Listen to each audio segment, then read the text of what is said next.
Welcome back to another episode of Reeeal Talk. Co-host, how's your week been? Fantastic. Of course. Fantastic. Wouldn't be an episode of Reeeal Talk if your week wasn't fantastic. I had a great week too, by the way. Just in case you wanted to ask. Yeah, I wasn't asking. Okay. So let's get straight to this then. We want to pick up, I left us on a cliffhanger last week. Okay. Addressing, God's role in Romans 8:28. Mm-hmm. So, if you don't know, it's this phrase that we like to use, all things work together for our good. Now, depending on which translation you use, and we'll get into that a little later for a point I may want to reference, the gist of it is God's working things together for our good. Mm-hmm. Coming from the book of Romans, like I said, Romans chapter 8, verse 28. And we talked about how we referenced that this is a conditional verse. Conditional in the sense that everybody cannot use this verse. Correct. Correct.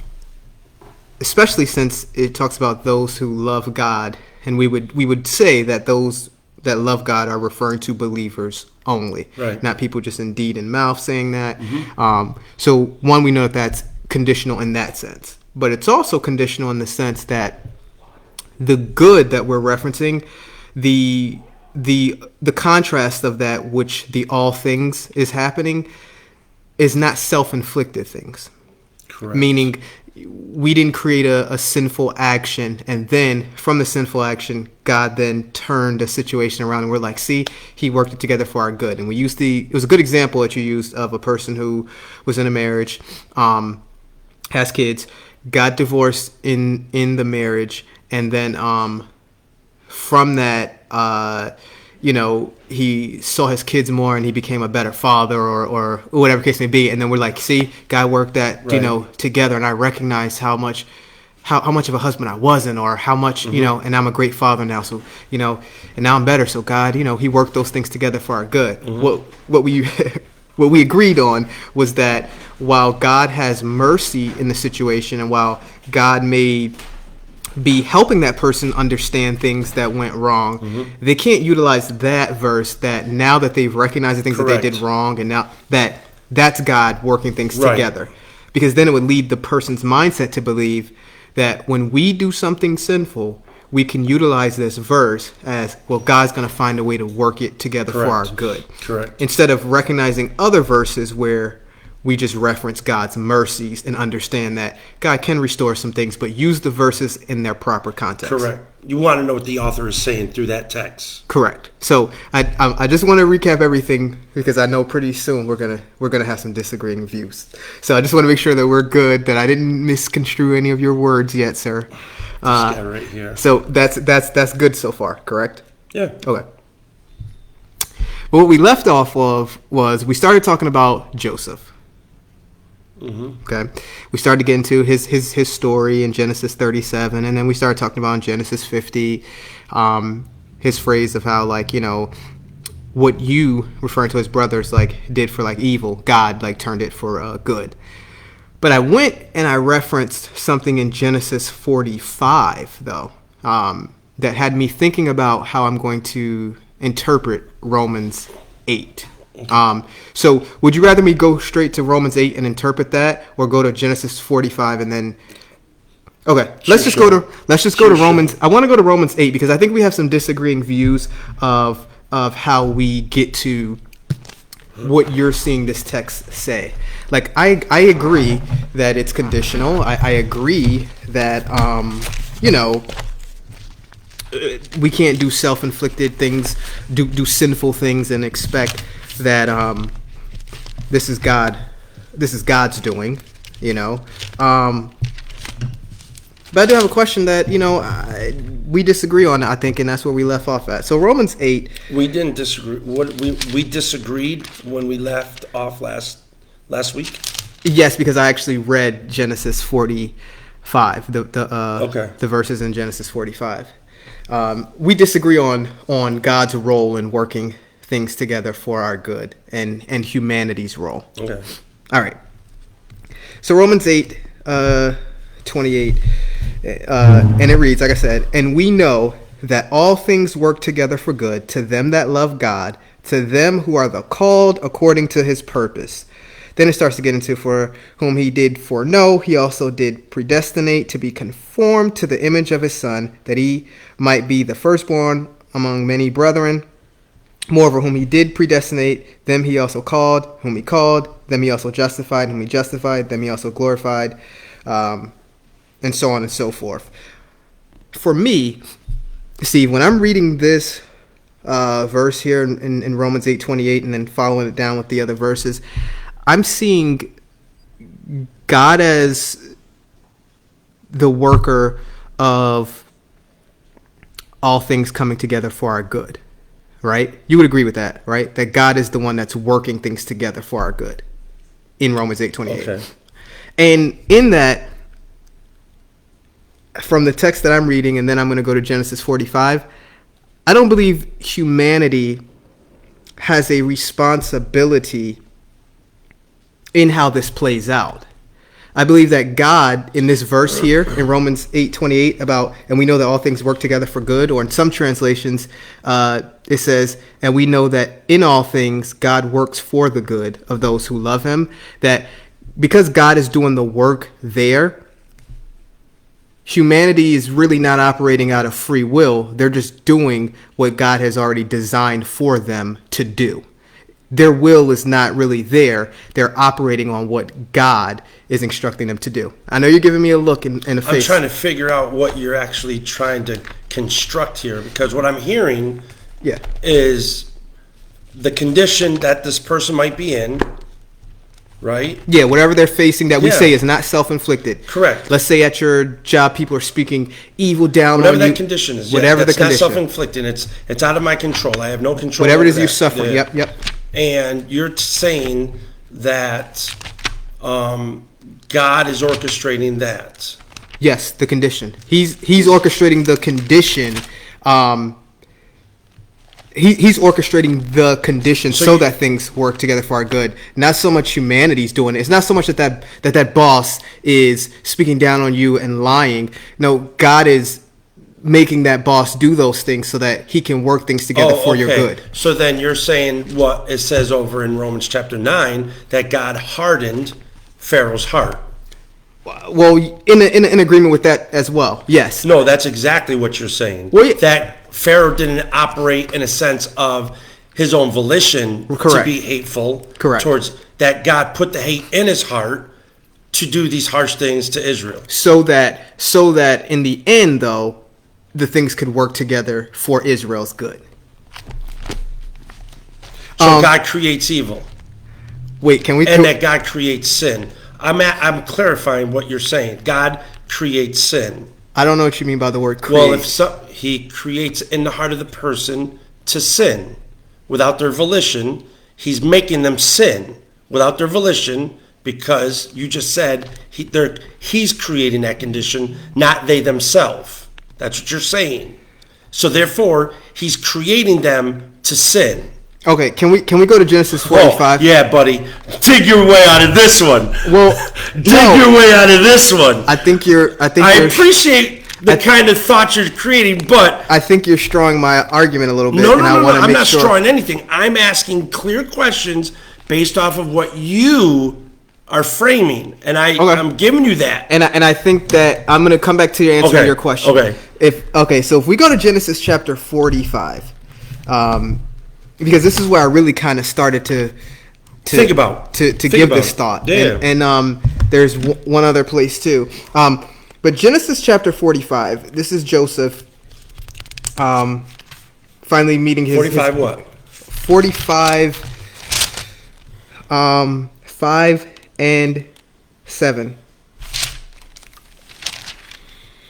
Then Joseph could not refrain himself before all them that stood by him, and he cried. 45:7. Well, yeah, I'm building up what's going on. He's seeing his brothers. He's letting the Egyptians know all these things. He wept. In verse 3, he's asking his brothers about, is his father living? Verse 4, and Joseph said unto his brethren, come near to me, I pray you. And they came near, and he said, I am Joseph your brother, whom ye sold into Egypt. Listen to verse 5. He says, now therefore be not grieved nor angry with yourselves that you sold me hither, for God did send me before you to preserve life. Yeah. Right? Mm-hmm. So don't be angry at yourselves. God sent me. Mm-hmm. Okay? For these 2 years hath the famine been in the land, and yet there are 5 years in which there shall neither be earing nor harvest. And God sent me before you to preserve your posterity in the earth and to save your lives by a great deliverance. So what I'm seeing here in relation to, we also got to keep in mind in Genesis 50, he says, what you guys try to do for evil, like God turned it for good, right? So what I'm seeing is God orchestrating the entire event, God making these things happen, because he's telling them, don't get angry at yourself for what you're doing, right? That God sent me. Like, so in the midst of, while you're thinking like, I was doing these things and no, God was working this. Like, God was the one who was doing this, because God knew that there was something that he had to preserve with the land. Like he was going to use Joseph for the famine. Being omniscient, he would know that, right? Right. So what I'm saying is, though, like, here, what could they have done anything different when God is already foreordaining that I'm going to set him up to be the person who's going to help out? That's what I'm asking you, is then you're telling me that God makes men sin. He makes them sin. Jack, you have to reconcile the fact that you're removing volition and making it impossible for them to function in any other way other than God's sovereign act upon them. Okay, good word there. Sovereignty. So you believe in God's sovereignty, correct? I do. Okay. You believe in Isaiah that it references... You do know you're circumventing what I'm asking. I'm going to answer it after this verse. Okay. After this verse, I'm going to answer it. You believe in Isaiah chapter 46, verse 10, where God says, I make known the end from the beginning, from ancient times, what is still to come. I say, my purpose will stand, and I will do all that I please. So to answer your question, I would say that God does whatever he wants, whatever he pleases, and mankind has to surrender to that because he's sovereign. And you're laughing at that. I am very much laughing so at that. So you don't agree with that verse? Wait a minute. That God's First of all... Okay, sovereignty. Do you agree that God is sovereign? Absolutely. He wouldn't be God if he wasn't sovereign. So he's in control. He's the supreme being of all.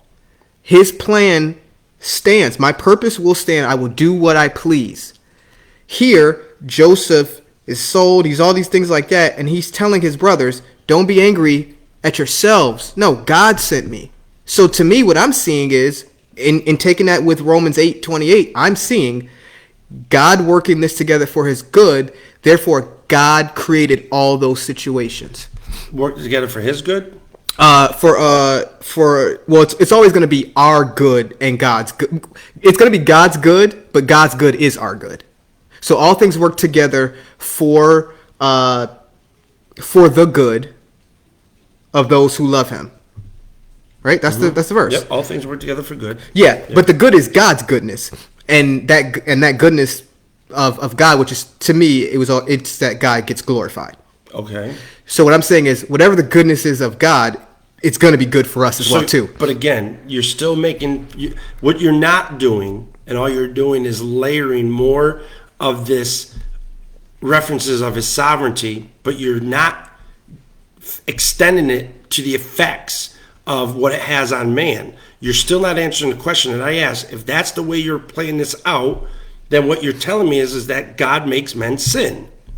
I would have to say, from everything, for those who are not called according to his purpose, God can use different means. Therefore it's predetermined that they can never be right with God, and so therefore he can do whatever he wants with them. Not that they won't ever be right with him, but that he works that way for them to come back to him or not. So right now he may use a situation where so Paul's saying then that you're literally saying what the Jews were saying to Paul. So we have to sin in order for God to save us, or for grace to abound on us. Like, That's how you get more grace, is by sinning more? No. What I'm saying is that I know what you're saying. right now, I may be the person who's like saved, right? And you're doing things causing me to suffer and things like that, right? And it's not out of your own volition. God's making these things happen to bring out some good, something that is going to bring about God's goodness. So how does he ignore that part of his being? How does he ignore hating sin, being completely holy, and while simultaneously making man sin and still remain holy and just? How do you answer that? Is it going to be, well, he's sovereign, he can do what he wants? Is that the answer? Because that doesn't work in the nature of God. My purpose. We have to be able to reconcile the fact of his duality of being just and operating with men's volition. Like, how do we work through that, right? Because that's what we're working through right now. Yeah. Because I think that's a tough thing to work through, because I'm still trying to piece together. I know what you're saying. I see the verses. I see how you're connected. I see it. But what you're doing it with minimal verses. So you're minimizing your claims with little bits of the Bible rather than extending further into the Bible to see how God actually plays out. You're not going to. You started at 45, right? Why did you start there in 45, in Genesis 45? Why not start in Genesis 40, where God gives Joseph the vision and he declares the vision to his brothers and his father? Now, within the volition of man, God does what he wants, giving Joseph. He could have given it to any other of the sons of Jacob, right? Yeah, which helps my point about sovereignty. Yeah, I'm agreeing with the sovereignty. He could have given it to any of the brothers. Okay. Nobody found out that God was going to give a vision, and they all tried to manipulate the moment to say, let me get the vision, God. Then God wouldn't be sovereign, because he's using man's personality to determine who he's going to offer that opportunity to be into the vision, right? Correct. To be the vision carrier, right? Correct. Therefore, his sovereignty was, he gave it to Joseph. Why did he give it to Joseph? I don't know. Why didn't he give it to the oldest and gave it to the youngest? I don't know. We don't know that. There's nowhere in Scripture that would let you know that. That's the sovereignty of God. Now, how does God work as sovereign and yet has to work his plan out with the volition of man or with the will of man? Is because in the heart, he knows what's in man's heart. Would you agree? Absolutely. And if he knows what's in man's heart and he puts something in front of man, man has the choice, but he knows what's in man's heart so that it will draw out his vision or works out his plan. God knew that Israel was going to go into, or the land was going to go into a drought. Would you say that? Yeah. His omniscience knew this. Correct. His omniscience knew the time in which it would occur, right? Right. Why didn't God just stop the drought from happening? Why didn't he just do that? Why did he just stop the drought from happening? He's sovereign, right? Forget about all this vision stuff. Let's just stop the drought. Why didn't he do that? Nobody can answer that. I'm not asking you to really answer it. I'm just giving you something to think on when it comes to the sovereignty of God. I don't know why he didn't. But I do believe within the character and the framework of the Scriptures, God had to continue to develop this relationship with his chosen. And the only way he can do that is by helping them see him in their elements, in their environments, in their elements or environments of need, so that they would recognize ultimately the miraculous, the supernatural. Could you agree to that point? To some degree. To some degree. Okay, that's fine. I still have an issue of recognizing. I have to still work this out. Okay. I haven't worked this out. Because I do want you to know that I do agree that it's very difficult for me to say humanity doesn't have free will and then God hold me responsible for my sin. But it's still a tough thing to reconcile the fact that Joseph is telling his brothers, don't be angry, don't be upset. It's almost like he's removing responsibility from them. It's the framework of how you're interpreting that, how you're looking at without seeing the volume of the picture. The volume of the picture. That's why you're starting at 45. I'm starting at Genesis 40, where the actual relationship begins with Joseph and God as far as him obtaining the vision. Why did God give it to Joseph? I don't know. But once he had the vision, he shared it. And what did it do? It caused his brothers to become what? Envious. It caused his father to be like, okay, this is weird. Like, I'm going to bow to my son, right? All of the brothers like, there's no way on earth this is going to happen. They become jealous. Then the father starts to favor Joseph. God didn't make Joseph or Jacob favor Joseph. It's just what he naturally did. And the sons saw it. God seeing what's in the heart of man. He's using this to work out his plan. So he's still sovereign. He's still functioning in what he established in Joseph by giving him that vision, knowing that that would be the spark that would bring out these behaviors in the brothers and in the father, and ultimately onto Potiphar and onto Potiphar's wife. All of those strings of events are things that God saw that's in the heart of people, that if they were confronted with that moment, he saw how they would react, and the consequences of how they would react would continue to build up his ultimate plan, drawing Joseph to the dungeon.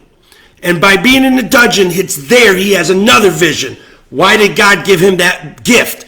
We don't know, but God saw what was going to happen with the Pharaoh, and the Pharaoh had a dream. Nobody could interpret it. Now the cupbearer? The cupbearer? He's the one that survived, right? Not the baker? Yeah, not the baker. The cupbearer. So the cupbearer, for 2 years, never mentioned Joseph's name before the king, until the king had his own dream. You with me? Mm-hmm. And the king having his own dream, then the cupbearer remembers, I know a man who has the gift of prophecy. His name is Joseph. In one day, he's out of the dungeon and he's standing before the king. And within one day, he's from the dungeon to the number 2 guy of all the kingdom of Egypt. That was the sovereignty of God, knowing the steps that it would take to bring out without manipulating or taking away the free will of man, but him still being sovereign, because he's the one that planted the seed in Joseph. He's the one that planted the seed of the vision in the Pharaoh. And then he's the one that gave Joseph the gift, never took it away from him. No matter what somebody did, no matter what conditions he was in, God, still being sovereign, remained true to giving Joseph that vision. When Joseph understands this, Joseph wants his brothers to not condemn themselves, but for them to realize, yeah, you guys are the guilty party that got me here, but God took all of that to take me, to bring me here, to save you, to save us, to save the kingdom and our heritage, meaning his father's children and the heritage of the children of Israel. So you believe that the conclusion of what Joseph is referencing in Genesis 50 echoes the same thing in Romans 8:28. Absolutely. Now, again, people always want to say that God hardened Pharaoh's heart, like as if God made Pharaoh hate Egypt or hate Israel. And as if God made the brothers Exactly. No, God used what's in the heart of man. That's why in Romans 9, after he says he hardened, he says, what if God, willing to show his mercy? Again, in order for God to help you and I build a relationship with the invisible God, he has to work with us in our environment for us to see the difference between the natural and the supernatural. And we are brought into conditions where it takes the supernatural to get us, to save us, or to deliver us from the conditions we find ourselves in that are being brought on us. You with me? I'm with you. Joseph could not have gotten himself out of that jail unless what happened? Unless God worked the plan and orchestrated it for him to happen. And the powers that be broke that chain from him being in the dungeon to become the number 2 and have the authority greater than Pharaoh, other than being in the throne room itself. He was greater than Pharaoh, other than when Pharaoh sat in his seat. That's only God could do that. There was no voting. There was no death to the Pharaoh and him becoming the successor to it. There was straight, the king himself said, no, get him out and he will be the one leading us. And I'm only greater than him when I'm sitting inside the throne room. That's God's supernatural act in the midst of, so now Joseph can say this. Joseph had no idea what was going down when he was in a dungeon. Right. He had no idea what was really going on. He just reflecting off of, my brothers sold me. My brothers did this to me. I'm sure it doesn't show us this, but it does show based on the names of his children, Ephraim and Manasseh. It mentions, God has delivered me from my afflictions. That's Ephraim. So we understand he felt the affliction of what it was like to be sold by his brothers to slavery, to Potiphar, and so on. He understood that pain. You can't tell me that in his mind he wasn't angry and bitter and feeling like, why me? Why is this happening to me? You with me? Mm-hmm. Then suddenly he gets to interpret the king's dream. The king takes him out, and it's now being delivered. He can start to see the whole plan of God beginning to develop. Then now I'm here safe. I'm going to save the kingdom. Then he meets his brothers. Within that, God is orchestrating and helping Joseph to understand, even though it was your brother's act of envy, an act of jealousy and hatred that got you here, Joseph understood this was all a plan of God. So I can't hate you. I understand that God now has taken me to save us, to save the nation, and to save our heritage. Okay. So very, very, very good points here. As we close this thing up, I think you did a good job of recognizing that the verses that talk about God's sovereignty and his purpose standing, that even though humanity has responsibility, has free will, this still doesn't diminish God's sovereignty. It doesn't diminish the fact that he's going to do what he pleases. Absolutely. I think in our mindset, when we see that he's going to do what he pleases, we never think to incorporate that even him doing what he pleases is, you have free will. Like my purpose will stand and I will do what I please could mean, yeah, I'm going to allow you to have free will, and that's me still doing what I want to. Because I know what you're doing. I know. Yes. I understand the heart of man, that in a certain situation, your reaction will bring out a consequence that plays into my plan. Now, you may not like what it looks like at first. That's why, oh man, do I have time to go through the all things work together? Or do I have to do it in the next episode? We're going to go back to it? No, I mean, how long do you? It might take a minute. It might take some time. You want to just? Then let's chop it. Let's go to another episode. Then let's go next week. So, because like I said, so let's leave it like this. So next week we pick up on this. Okay. I'm showing how even when God uses the will of man to know that their consequences will bring out his plan still, and we may not like what it looks like. When we look at these separate individual scenarios, they don't look good. But we're looking from the frayed ends of broidery. In broidery, you have the bottom end, which has all these frayed knots, right? All these frayed things.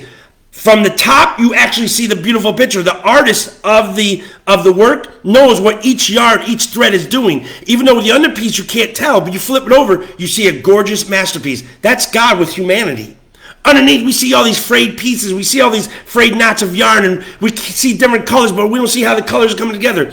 Every scenario looks like that individually until it comes to completion, and then we see a masterpiece from God. And I'll use this as an example next week when we talk about all things work together for good, where God is working within the framework of the volition of man, or the will of man, in the sense of them having their own will, but he still fulfills his purpose by operating in the scenario of man's will, being intact.